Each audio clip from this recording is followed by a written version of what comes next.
Yes, good afternoon, committee. My name is Devon G. Stone, but I'd like to say good morning to all on the Joint Committee on Public Safety and Homeland Security. And thank you to the representatives, Gonzalez and Senator Timothy, for this opportunity. I've been incarcerated for nearly 7 years since I was 20 years old. Today I'm speaking on an act related to rehabilitation, reentry, and human rights for incarcerated persons. Since my incarceration, I've only managed to earn 237 days of good time. That's nowhere near the 35% that I could have or should have been able to earn given an actual chance towards proper program. The DOC focuses far too much on punishment rather than actual rehabilitation. If you pass this bill, not only will prisoners like myself be healed, but the communities we come from will be healed as well. That means less crimes and more progression and safety, especially in suburban areas. In this part of society that continues to progress forward, it's only right that we as a society progress the prison system as well. The current funding to the DOC's prisons, especially Susan Baranowski, comes from practiced slavery or a method created by Willie Lynch called slavery. This current method only breeds despair, anger, and hatred. This is not conducive to rehabilitation. To say more on the north side, I was on the north side for 17 straight months. As my fellow prisoners said, we get nothing over there. There's no more than a couple of hours of rec a day. We get no sneakers, no televisions in the cell. You're forced to have a cellmate for as long as you're over there. And they continue to bother, demean, demote, and treat us less than human. It is sad that in the year 2024, slavery still exists in the form of prisons. Why is it that the DOC gets so much money yet continues to take everything away from us, such as programming and education? Where is this money going? I feel like this bill will ensure that at least some of that money is being used for programs and education properly. I ask you, committee members, well, I really implore you to look in your hearts and see that prisoners are still human beings just like yourselves. We have mothers, fathers, brothers, sisters, aunts, uncles, nieces, and nephews. Families that need us as much as we need them. Please pass this bill so we can become the men that we need to be for ourselves, our family, and society. I thank you for your time and have a good day. Thank you very much for your testimony. Chairman Gonzalez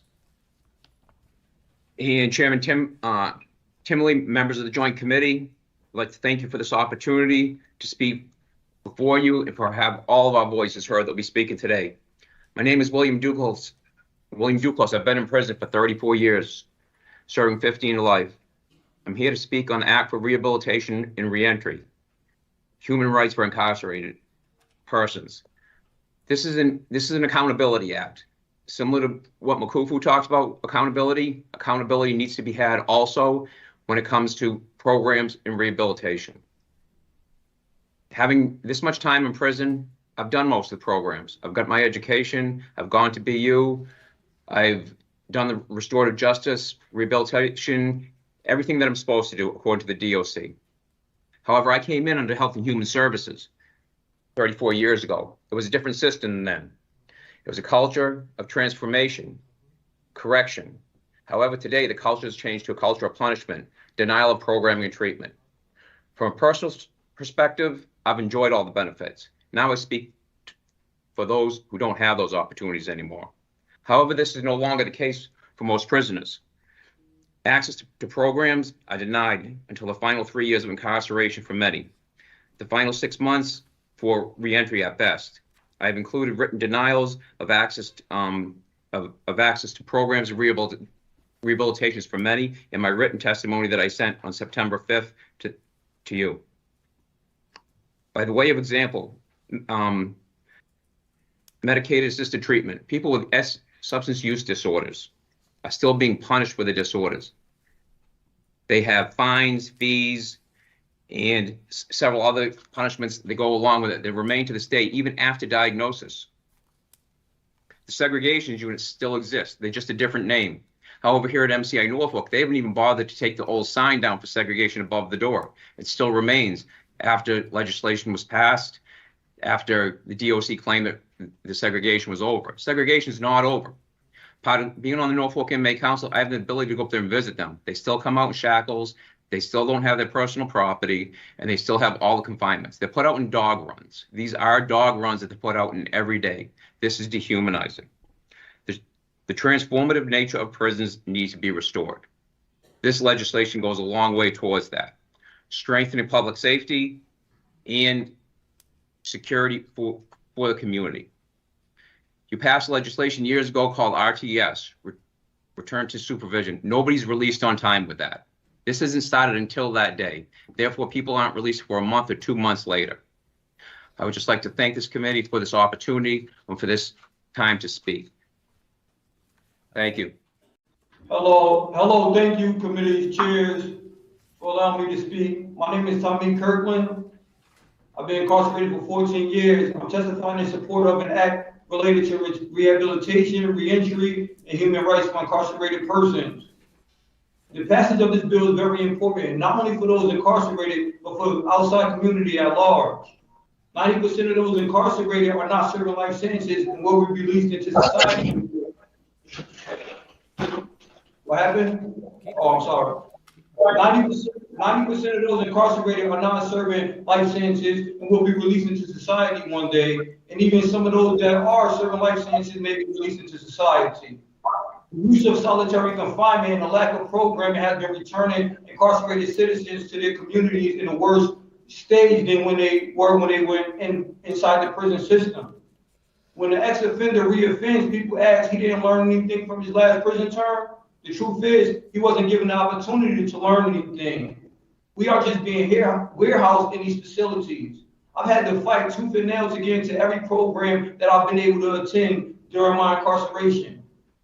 Many of us are just enduring physical and mental abuse for years and years until we're released into society. And then they expect us to have some positive change. On a good day in general population, it looks like 3.5 hours up out of your cell time with nothing to do. There's not many effective programs, and many of us are denied access to these programs that are available. Gym and yard is often canceled. Access to the law library is extremely limited, and that's for general population. But when you go to the north side, the gray side of the institution, it's even worse, where they only allow 2 hours and 15 minutes out on the best day. And that's 1 hour in the day room and 1 hour outside. But if it's 10 degrees outside and you don't want to go outside, then you're just stuck to that 1 hour a day. There's no programs at all, not even religious services. There's no gym, no yard, no library, anything. And people serve years in that side of the prison until they're released to society. There's nothing good that could come out of that.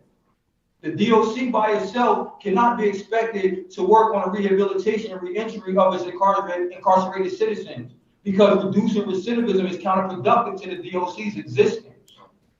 They got more incentives by not giving us programs than by giving them to us. So they make it almost impossible for us to get into these programs.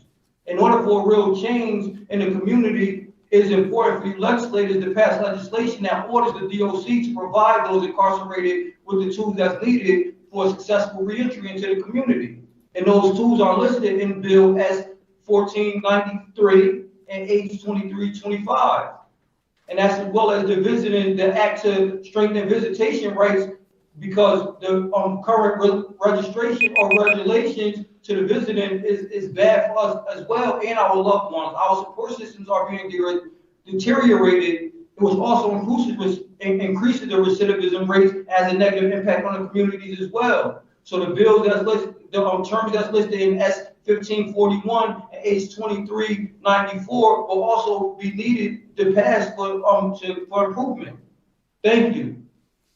Thank you very much for your testimony.